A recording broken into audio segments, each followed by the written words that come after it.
ఇక్కడ డ్యూటీలో ఉన్న ప్రతి పోలీస్ సోదరుడికి జనసేన పార్టీ నుంచి మనస్ఫూర్తిగా ధన్యవాదాలు తెలుపుతున్నాను. ఎందుకంటే వాళ్ళు మన సోదరులు. పవన్ కళ్యాణ్ గారు కూడా అదే కుటుంబం నుంచి వచ్చిన వారు. వాళ్ళు పడుతున్న కష్టాల గురించి, వాళ్ళు చేస్తున్న డ్యూటీ గురించి చాలా సందర్భాల్లో పవన్ కళ్యాణ్ గారు మాట్లాడారు. ఎందుకంటే కనీసం టీఏ డిఏ కూడా ఇవ్వలేని ఈ ప్రభుత్వం ఏ విధంగా వాళ్ళ ఎంప్లాయీస్ ని చూసుకుంటుంది చెప్పండి. ఏ విధంగా ప్రభుత్వం కోసం పనిచేస్తున్న వ్యక్తుల్ని ముఖ్యమంత్రి గారు వాడుకుని ఈ రోజున రోడ్డుపై తీసుకొచ్చారు. ప్రజా సంఘాల్లాగా, ఉద్యమకారుల్లాగా ప్రభుత్వ ఉద్యోగులు ఎక్కడైనా ఉంటారా చెప్పండి.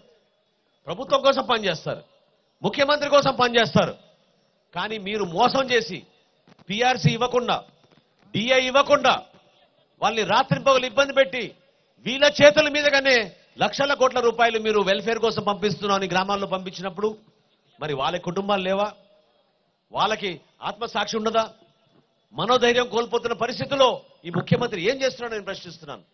సిపిఎఫ్ గురించి ఎన్నికల ముందు నుంచి కూడా చాలా మంది మాట్లాడారు. ఇదే ముఖ్యమంత్రి గారు కూడా దీని గురించి మాట్లాడారు. ప్రభుత్వంలో వచ్చిన ఒకే ఒక వారంలోనే సిపిఎఫ్ విధానం మార్చేస్తానని ఆ రోజు బహిరంగంగా ప్రకటించాడు. ఏమైపోయాడు?